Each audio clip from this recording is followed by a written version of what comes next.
Anda mengatakan bahwa perempuan yang racun Nabi Muhammad itu masuk Islam. Nih kutunjukkan dalilmu Nandar. Kau penipu. Jika seorang nabi, aku lakukan tidak akan membahayakanku, namun jika engkau seorang raja, maka dengan begitu aku telah mengistirahatkan manusia darimu.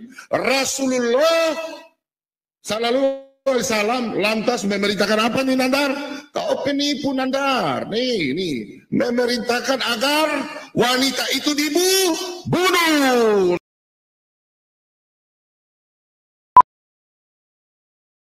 Dalam kesempatan pagi hari ini saya mau mengulas sebuah diskusi antara Endang Sunandar lawan Kande, siapa namanya si Kande itu ya, alias Bom Surombom, si Mok. Nah, kalau si Nandar si bibir tebal.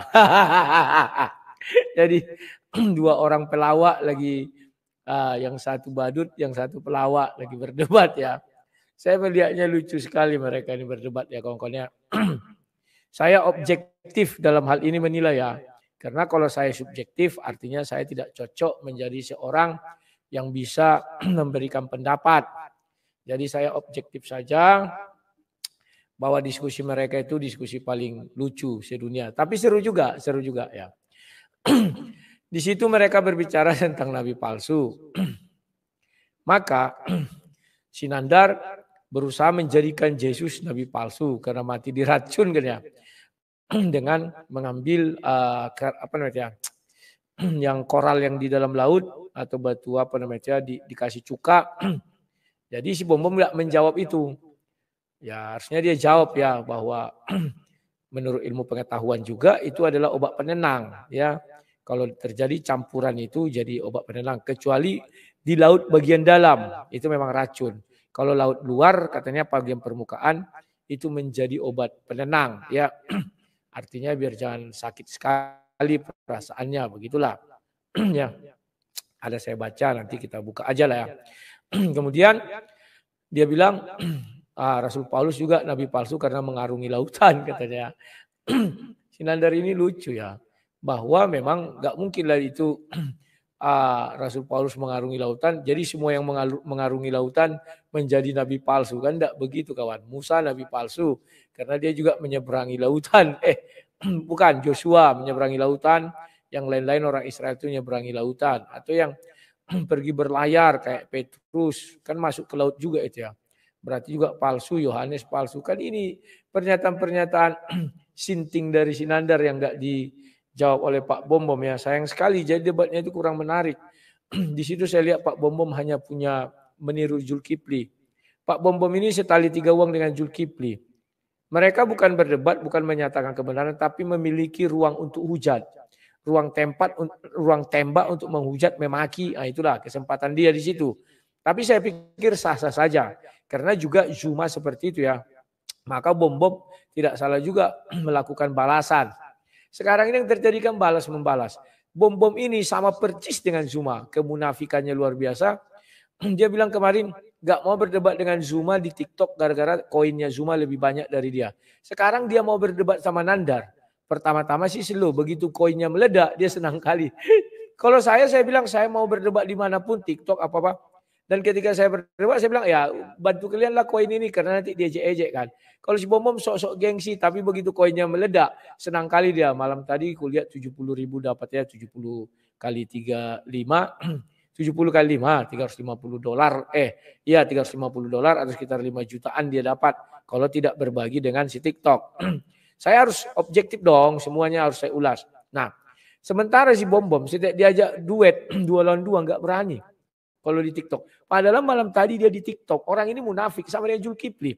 Zulkifli mengatakan Bom penakut. Begitu berhadapan dengan saya, dia yang penakut keok, ya kan? Sama setali 3 uang. Padahal saya bilang di TikTok silakan.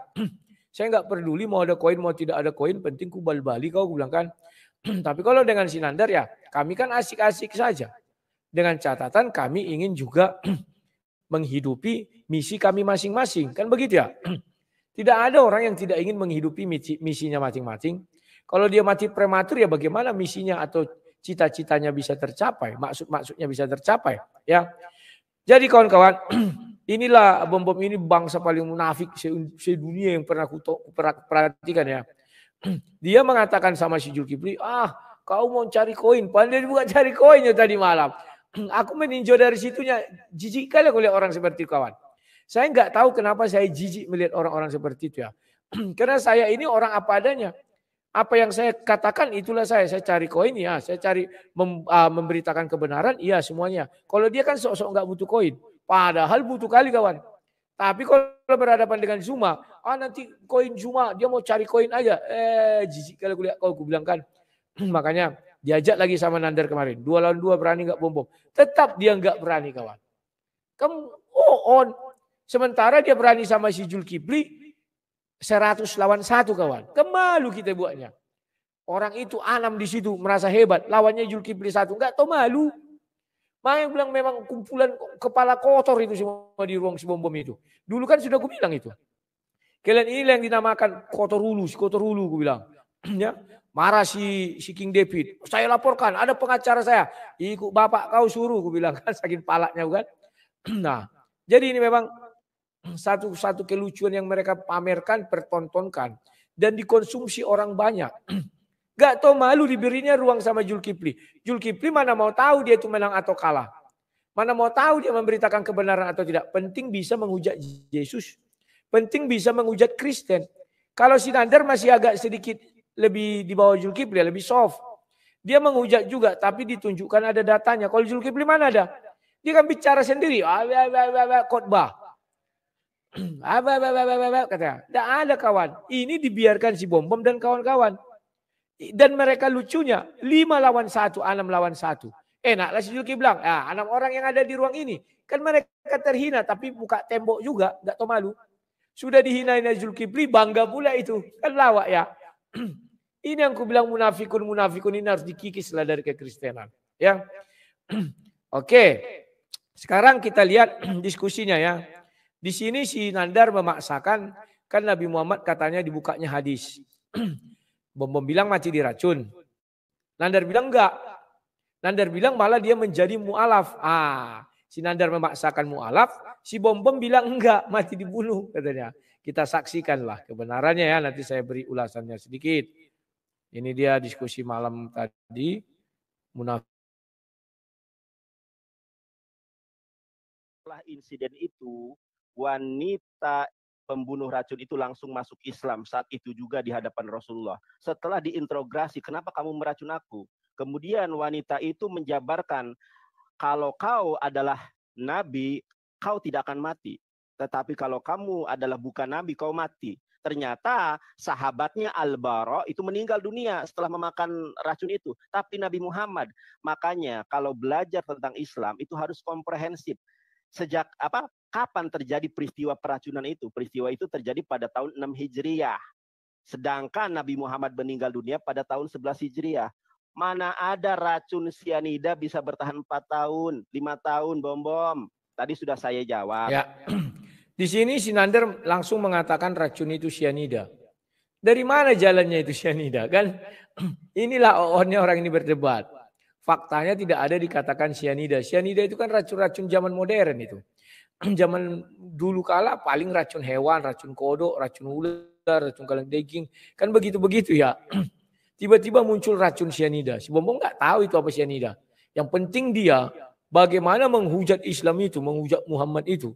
Yang penting dapat koin. Sama kelakuannya dengan si Zuma kawan. Tidak ada. Mereka tidak berbicara tentang kebenaran. Apa yang ditanya si Nandar, entah pun dijawabnya ataupun tidak. Masa nggak bisa dia menyangkal Yesus tidak mati diracun? Ya, wah Yesus mati disalib katanya. Memang Yesus disalib.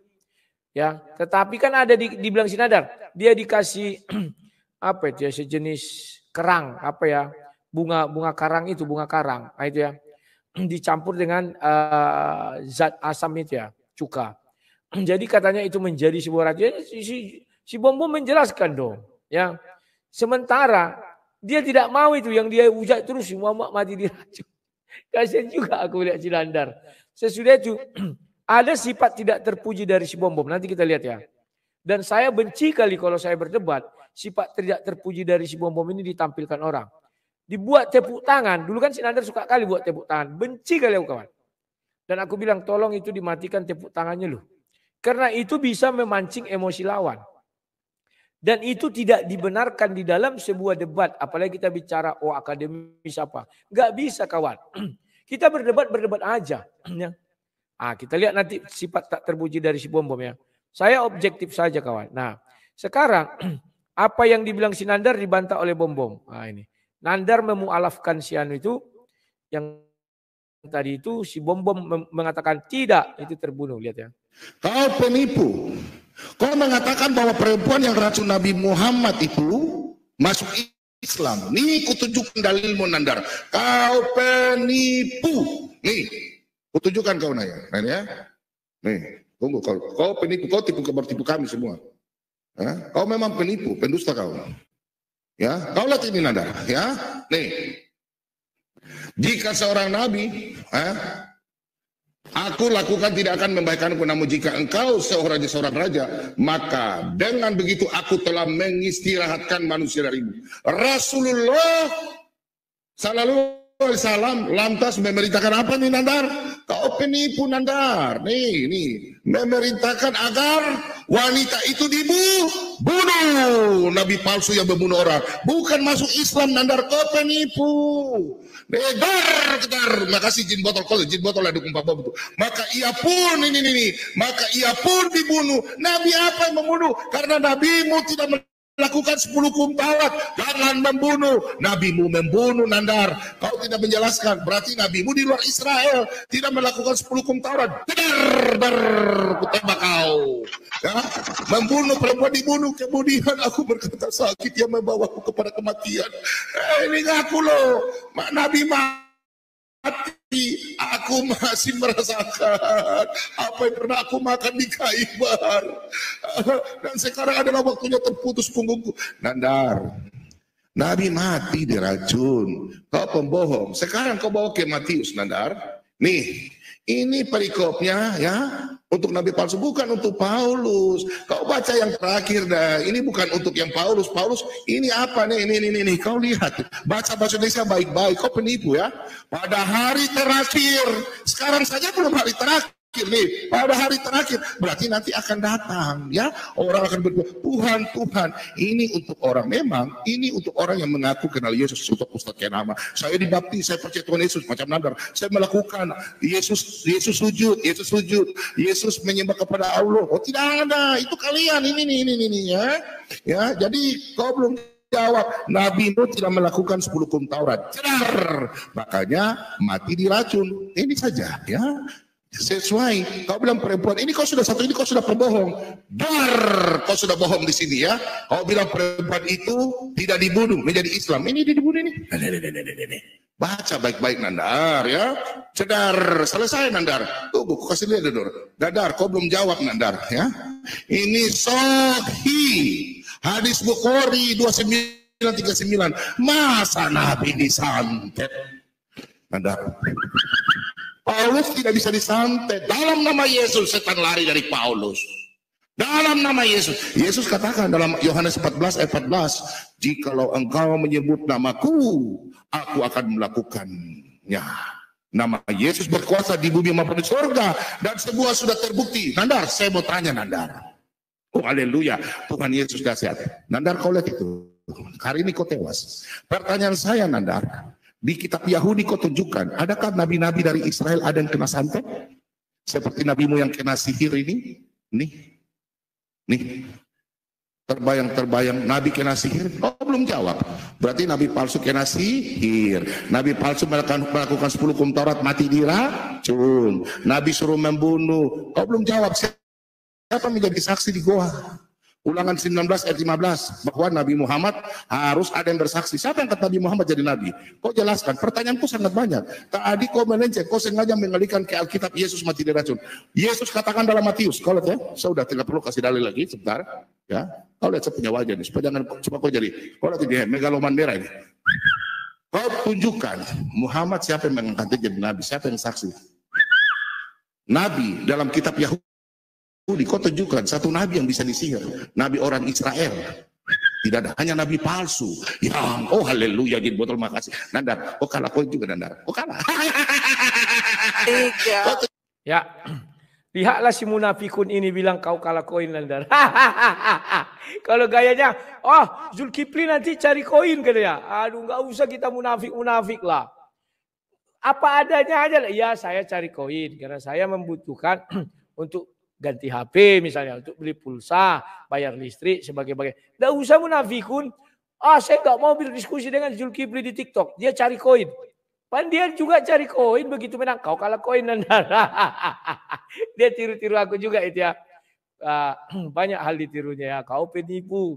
Sesudah itu dibilangnya kau kalah koin. Karena aku sering bilang gitu ya. Tapi enggak apa-apa. Aku enggak, kalau itu masalah bagiku enggak. Tapi satu sifat yang tidak bisa kita tiru kawan-kawannya. Saya orang yang berkata ya katakan ya, tidak katakan tidak. Di sini dia kawan. Bentar ya. Tunjukkan ya, Nandar. Kau tunjukkan ya. Nabi siapa yang saksi di Gua Hiro? Ulangan 19 ayat 15. Apa kau bawa orang Yahudi? Kitab Yahudi. Ulangan 19 15. Kemudian siapa ini Nabi kena sihir ini? Siapa lagi Nabi disihir? Mati dilacun. Ini nih, bentar ya. Matius 16. Sebentar. Si Bom dia berapa kawan? Membuat lagu kematian. Mana dia? Sorry, tunggu. Itu enggak boleh kawan. 10 detik. Kayak itu ada tepuk tangan kan, ketawa. Itu enggak boleh ya. Firman teman-teman ingat, firman Tuhan katakan dalam Amsal 26 ayat yang keempat dan kelima. Jawablah, ini aku baca firman Tuhan. Benar ya? Nanda, minta maaf ya kenapa selama ini saya tolak untuk kau.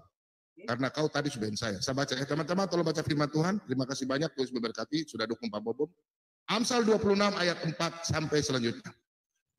Jangan menjawab orang bebal menurut kebodohannya, supaya jangan engkau sendiri menjadi sama dengan dia.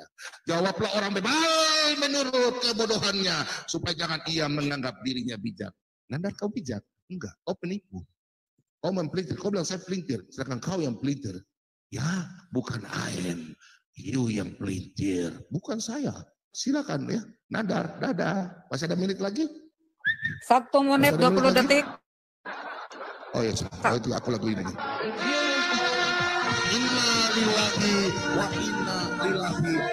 Nah, ini kawan, ini tidak bisa ya. Saya objektif saja. Di dalam sebuah debat, kita berdebat itu hanya dalam takaran kita membuat argumen, melawan argumen, dan pokoknya saling berlawan argumen. Tidak mengolok-olok. Dalam artian tepuk tangan. Itu kan mengganggu konsentrasi kawan. Saya paling benci kalau lagi berdebat. Karena saya merasakan kawan.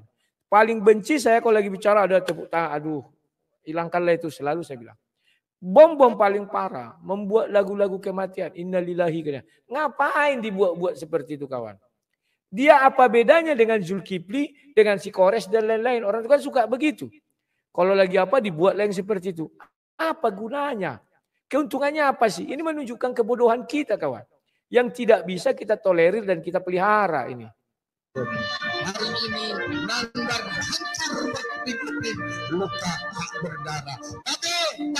Terima kasih banyak ya. Sampai jumpa Christian Prince. 1 menit lagi. Nah, ini tidak bisa kawan. Ya. Memprovokasi bisa dengan kata-kata, tapi dengan musik, dikasih lagi ini. Itu kan sudah di luar namanya kendali logika orang waras.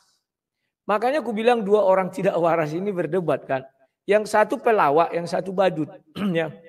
Jadi ya orang ini bukan berdiskusi, hanya ingin mengejek-ngejek. Esensinya kita nggak dapat apa sih yang mereka bicarakan ini. Selain daripada ejekan, si Anu mengatakan Yesus mati diracun. Si Anu mengatakan wah Muhammad mati diracun. Si Anu mengatakan wah yang meracun itu menjadi mu'alaf. Dibalas lagi, oh tidak, mati dibunuh. Hanya itu aja, tidak ada kebenarannya di mana. Kalau sang debater berdiskusi masih ayat ini menjelaskan. Kau tanya ini kan, ku jelaskan ya. Ini begini begono, begini begono, begini bono. Tapi kalau kita lihat dia mulai curang, ya kita balas curang. Tapi jangan keterlaluan kawan. Sampai putar-putar musik, putar-putar tepuk tangan. Aku paling anti seperti itu. Setiap aku berdebat, aku bilang kita hening. Tolong tutup suaranya. Selalu kuajak begitu kawan. Kenapa? Karena aku pun tersakiti. Kalau pas aku lagi debat ada orang tutup tangan gini. Aduh, jengkel kali rasanya kawan. Tidak bisa aku bersifat subjektif. Aku harus bersifat objektif. Ya katakan ya, tidak katakan tidak. Selebihnya dari setan hantu belau. Najis tralala. Ya. Karena aku merasakan kalau aku diskusi ada yang ketuk-ketuk, ada yang nyanyi-nyanyi. Kan pernah aku waktu di Zoom dulu ada orang psikores nyanyi-nyanyi kan. Kan stres aku dibuatnya. Tolong itu nyanyinya dihentikan dong. Suara-suara yang enggak penting dihentikan. Nyanyi apa tepuk tangan apa. Jangan ada itu saya bilang. Saya enggak suka. Karena kita kan berdiskusi orang ingin kita ajari. Kita harus melihat. Kalau begitu, ya sama pendukung bom-bom dengan pendukung Zulkifli, tabiatnya sama. Mereka tidak mau mendengar firman Tuhan yang sesungguhnya firman Tuhan. Karena bagi mereka esensinya bukan itu. Tetapi yang mau mereka dengarkan dan lihat. Ada ayat atau ada, katakanlah ayat juga, hadis kan ayat juga ya. Yang menghina pihak lawan dan menghina pihak dia. Pokoknya yang menghina pihak lawan lah. Mereka senang. Bukan karena kebenarannya. Tapi karena hinaan-hinaan itu mereka konsumsi sebagai pelepas emosional mereka. Kan ini yang terjadi kawan. Maka sama juga penggemar kedua belah pihak langsung mengirimkan apa sebagai bukti tanda terima kasih mereka. Ya. Zulkifli dengan bom-bom sama orang yang sama ini setali dua. Asal mereka juga sama-sama dari Sulawesi itu kawan. Jadi aduh sudahlah. Munafiknya sama. Aduh. Kau mau cari koin. Padahal dia juga cari koin. Aduh. Ngapain kita munafik? Iya saya cari koin. Kalau saya kan saya bilang iya. Karena saya harus membiayai perjuangan saya dalam membentengi iman saudara-saudara saya. Mana bisa aku berperang dengan biaya sendiri. Rasul Paulus sudah menjelaskan itu. Adakah seseorang pergi berperang dengan biaya sendiri? Gak ada. Kalau saya pergi berperang dengan biaya sendiri, ya saya mati di tengah jalan lah. Belum sampai kepada musuh, saya sudah dirudal. Buk, mate. Ya. Jadi kawan-kawan, hindarilah perdebatan yang tidak mengeluarkan kalimat yang gak penting dan mengeluarkan gimmick-gimmick atau kelakuan yang tidak penting. Karena kau akan menyakiti orang dan kalau kau diperlakukan seperti itu juga sakit. Tidak enak kawannya. Coba dengar ini. Semua adalah Tuhan yang mendukung Pak Bambang Islam Robi. Anda hancur, Anda hancur, Anda Tuhan, Anda hancur. Belum. Ya.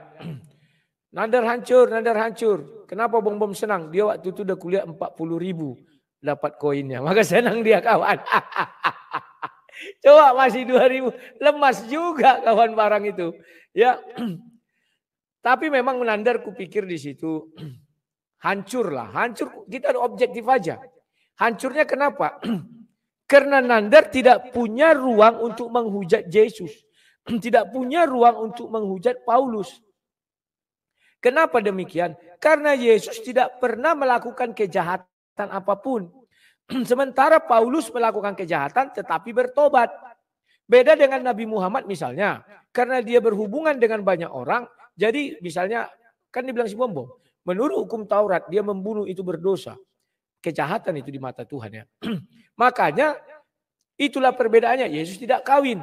Sehingga tidak ada hal-hal yang bisa membuat si Nandar menghujat Yesus. Karena wah Yesus kau berzina. Gak ada. Yesus kau tidak ada. Kecuali dia mengambil tulisan-tulisan orang yang mendiskreditkan Kristen atau bidat-bidat. Paham ya? Nah, dia mau menghasut Paulus. Gak ada jalan. Paling hanya bilang Paulus nabi palsu karena dia mengarungi samudra. Kita nggak merasa tertekan di situ. Tapi kalau dibilang Muhammad mati diracun, mati kena dan pernah kena sihir, kan luka hati si Nandar itu kawan. Tetapi itu diambil dari mana? Dari hadis. Apakah ayatnya ada? Ada. Itu nyata, nggak dikarang-karang. Tetapi kalau saya, kenapa saya tidak mau misalnya mencari kelemahan Muhammad dari hadis? Kenapa? Karena hadis itu tulisan tangan manusia. Ya. Kalian baca kalau di Quran surah 2 ayat 79. Itulah bentuk penghormatan saya kepada orang Islam. Kalau saya berdebat sama, coba kalian lihat waktu saya berdebat sama si Nandar mengenai nabi palsu. Mana mau saya ngambil hadis banyak kali. Paling Waraqah bin Naufal itu. Karena saya nggak mau melukai perasaan orang itu terlalu dalam. Kalau kalian baca hadis itu kawan, ngeri-ngeri kelakuan Muhammad dibuat situ. Pernah aku dengan Kores karena dia sudah kelewatan. Ya. Maka aku bilang, siapa bilang Muhammad tidak pernah membunuh orang waktu yang minum kencing onta itu kan? Karena ada hadisnya aku bukakan, tidak bisa dia mengelak. Wah itu kan dia Nabi maksum begini begono, begini begono. Yesus tidak pernah membunuh, aku bilang. Tunjukkan satu ayat di mana Yesus membunuh orang, enggak ada kan? Tapi Muhammad ada di hadis ini, aku bilang. Karena dia sudah keterlaluan si Kores. Tapi kalau enggak keterlaluan kawan, saya berusaha untuk tidak ngambil hadis-hadis itu. Makanya saya katakan hadis itu adalah tulisan tangan manusia. Dan mereka menjual dengan harga murah. Dan mengatakan ini dari Allah. Kalau kita tanya dari mana kalian tahu? Ini kan ada ayat Al-Quran. Oh dari Allah. Contoh ketika Isra dan Mi'raj. Mana ada yang tahu kawan? Ada enggak yang melihat Nabi terbang? Enggak ada. Lantas dari mana? Itu dari Allah. Ada di ayat Al-Quran katanya. Mana ada Allah menceritakan Isra Mi'raj seperti yang mereka katakan? Enggak ada kawan. Tidak mungkin Allah berfirman tidak lengkap. Kok hadis lengkap cerita itu? Enggak mungkin kawan. Tidak mungkin Allah hanya bercerita tentang kesimpulan. Kenapa? Di Al-Quran Allah itu menceritakan bagaimana Musa membela lautan. Ada ceritanya. Ada kisahnya. Sementara kisah Muhammad Isra dan Mi'raj tidak ada di Al-Quran. Tidak ada. Padahal Al-Quran itu turun kepada Muhammad. Paham ya? Makanya saya kalau berdiskusi, udahlah kitab suci lawan kitab suci. Berani enggak? Dan saya pur mereka. Kitab suci saya satu, kitab suci kalian satu Al-Quran, ditambah hadis, ditambah istimewa ulama, ditambah yang lain-lain. Saya siap, saya bilang.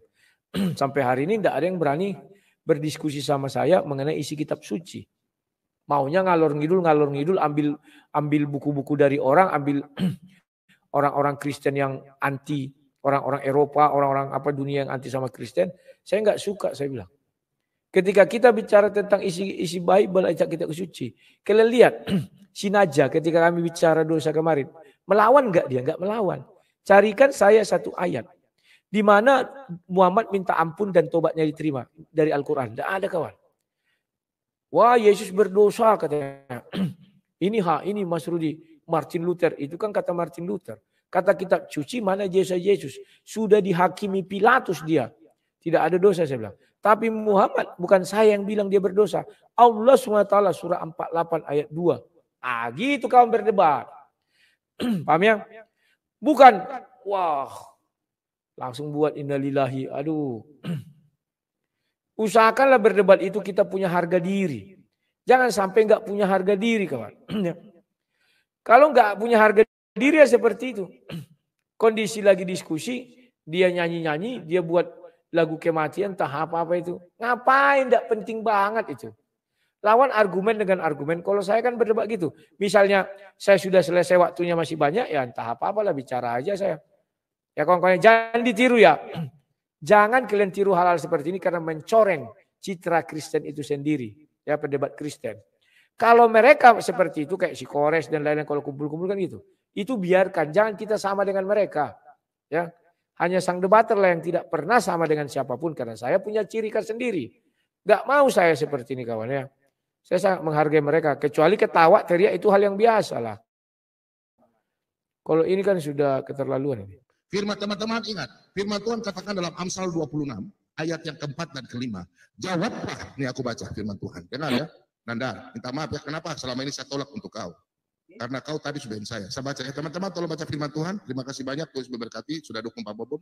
Amsal 26 ayat 4 sampai selanjutnya. Jangan menjawab orang bebal menurut kebodohannya, supaya jangan engkau sendiri menjadi sama dengan dia. Jawablah orang bebal menurut kebodohannya, supaya jangan ia menganggap dirinya bijak. Nanda kau bijak? Enggak, kau penipu. Kau mempelintir, kau bilang saya pelintir, sedangkan kau yang pelintir. Ya, bukan ayam, you yang pelintir, bukan saya. Silakan ya, Nandar, dadah. Masih ada menit lagi? 1 menit 20 detik. Oh ya, itu aku lagu ini. Inna lillahi wa inna ilaihi raji'un. Hari ini Nandar hancur berpikir luka tak berdarah. Tadi, terima kasih banyak ya. Sampai buka Christian Prince. 1 menit lagi. Semua adalah Tuhan yang mendukung Pak Bobo Islam Robi. Nandar hancur. Ini sikap nggak terpuji kawan dalam sebuah perdebatan ya. Apalagi kalau kita sampai berdebat muka ketemu muka, percayalah. Dengan tingkah laku seperti ini terjadi kerusuhan kawan. Saya jamin. Ya. Makanya kalau dia kan belum pernah debat muka ketemu muka. Sang debater itu saja slow bicara, sudah bangkit orang. Halal darahmu, apalagi seperti tadi. Kurasa dilempari kursi sama aku, kerusuhan kawan. Ya. Ah, itu sudah saya alami. Saya orang yang sudah mengalami pahit getirnya dunia debat. Dan belum ada yang menyamai rekor saya ya. Saya berdebat muka ketemu muka 2 kali dan diancam mati di ruangan debat. Kalau siapa si Lugang pernah debat dan dia masih pemegang rekor video terbanyak penonton waktu dia debat. Tetapi dia kan tidak pernah menyerang. Dia bertahan terus, ya. Dan tidak ada ancaman mati bagi dia di ruang debat. Kalau saya sudah ada. Padahal saya hanya slow mengatakan, tolong tunjukkan satu surah dari Al-Quran mengenai sunat atau khitan. Jikalau ada di mana detik kau bisa menemukan saya menjadi mualaf, tolong siapkan tempatnya, saya bilang. Wah, berdiri orang. Padahal saya bicara biasa. Sempat kayak bom, wow, melang, nggak ada ayat sunat. Langsung kerusuhan sebentar itu kawan. Ini harus kita biasakan ya. Bagaimana cara berdebat, berdiskusi yang beradab. Kecuali kita sama-sama ketawa itu biasa. Kayak aku dengan Ustaz Narwa. Kalah kok Tat malam ini Tat. Itu biasa. Tapi tidak oper. Ya slow kawannya. Kau Tat kalah malam ini Tat. Oh iya Mas Rudi katanya. Mas Rudi juga kemarin kalah 2 kali. Iya Tat. Hebat kali kau ya. Gitu kawannya. Kalau sang debater punya prinsip. Silakan kau bal-bali dia. Tapi setelah itu obati lukanya. Inilah yang tidak dipunyai pendebat Kristen di seluruh dunia ini. Kalau mereka enggak, bal-bali sampai nengel, pergi, tinggal pergi. Ki Ahmad gitu juga, apalagi Soe Piatul enggak mau tahu dia kawan. Itu karakter mereka, tidak saya salahkan. Kenapa? Karena mereka sudah jengkel melihat orang ini. Makanya saya hadir sebagai penyeimbang. Banyak orang enggak tahu apa yang saya lakukan. Penyeimbang itu perlu kawan. Kalau semua seperti itu liar, kita akan dicap buruk sama orang. 2 pendebat Islam, kalau saya bertemu mereka sopan, yakni siapa tadi nama itu? Ustadz Wafi dengan sebenarnya 3, si Alwan dan si Alif. 3 ini kalau berdiskusi sangat sopan kawan. Itu biar kalian tahu. Sementara Kristen tidak ada satu pun yang sopan. Semua menghina, antam terus sampai bal-bal sampai nengel. Sudah tergeletak, topari terus sampai marmudari. Ini enggak boleh kawan. Tapi saya katakan itu sah juga. Karena mereka sudah jengkel dengan kelakuan orang-orang ini. Tapi tolong lihat siapa lawan kalian. Misalnya nanti Ustaz Wafi berdebat sama Sofiatul. Sofiatul harus bisa menekan sedikit temponya. Saya begitu, kalau saya lihat orang yang sopan, saya sopan. Tapi kalau saya lihat orang yang barbar kayak si Kores, saya barbar. Si Nander penipu, saya tipu. Bukan saya tipu ya, kalau penipu tidak saya tipu. Saya buka penipuannya. Ya. Begitu ya kawan-kawan. Ini untuk pelajaran bagi semua pendebat-pendebat. Tujuannya apa? Agar kita menjaga kondusivitas. Banyak orang nggak tahu apa yang saya lakukan. Ya. Kok bisa begitu sang debat? Ya bal-bal sampai nengel selesai gini. Tidak bisa. Harus ada penyeimbangan, minimal 1 lah. Ya. Kalau tidak ada penyeimbang kawan di kepala mereka itu, bagaimana aku tangkap kau, bagaimana aku tangkap kau, aku lapor polisi itu terus. Karena sudah sakit kali hati mereka. Kalau ada ucil-ucil menonton itu, potong kupingku ini kalau nggak sakit hati. Selepas itu persis mereka itu rapat. Wah, bertemulah kan. Kau Nandar kok begitu begini. Iya kayak mana gini, kurang ajar si bom-bom itu. Begini-gini, pasti begitu. Tapi kalau sama sang debater slow, kecuali Zuma. Memang Zuma ini satu pengecualian. Karena dia terlalu sombong, kalau kupukul sampai terjatuh, kupukuli lagi sampai mati. Kalau Zuma gitu, sampai nangis. Makanya dia nggak berani debat sama aku. Kalau yang lain kan masih ku kasih longgar, pura-pura. Ada bagian-bagian tertentu pura-pura pulang. Oh iya, oke lah, agak kelewatkan, biarin aja. Biar dia punya cerita ke kawan-kawannya, wah sang debater tidak menjawab bagian ini. Biarin aja. Tapi bagian lain ku bal-bali dia, bagian lain ku obati dia biar ada cerita dia kepada kawan-kawannya. Tapi kalau sama Zuma nggak ada cerita. Karena dia terlalu angkuh kawan. Tapi kalau yang lain-lain kayak si Kores angkuh juga. Tapi saya nggak begitu kejam sama dia. Kalau Zuma memang nggak ku kasih ampun. Sampai nengel ku buat. Sampai bermudari. Orang Batak bilang kan gitu ya. Nah itulah kawan-kawan, silakan berdebat. Kalau kalian mau membal-bali sampai nengel, sampai tergeletak, tolong jangan tampak wajah. Kecuali kalian di luar negeri. Ya. Kalau kalian ibaratnya tampak wajah, upayakan namanya pukul dan obati. Pukul, obati. Pukul, obati. Kalau tampak wajah. Tapi kalau kalian tidak tampak wajah, silakan karepmu mau kau bal-bali sampai kau injak-injak silakan. Tapi selagi tampak wajah, kerjakan kerjamu yang tidak membawa kamu menjadi dibenci, sangat benci-benci. Kalau dibenci kita semua dibenci. Tapi ada kalimat sangat-sangat. Kalau benci doang nggak masalah. Kalau benci sangat benci aku sama sekali ya janganlah. Ya, kalau berdiskusi kita punya adab, kita tunjukkan. Slow aja nggak perlu. Kalaupun teriak silakan dakwah, tapi jangan pasang lagu, pasang tepuk tangan, pasang ini. Aku paling benci tuh kawan. Karena aku juga tidak suka dibegitukan. Nah itu. Gak percaya kalian. Suruhlah si bom-bom masuk ke channelnya Muslim misalnya. Diperlakukan seperti itu. Pasti dia jengkel juga. Gak ada cerita kawan.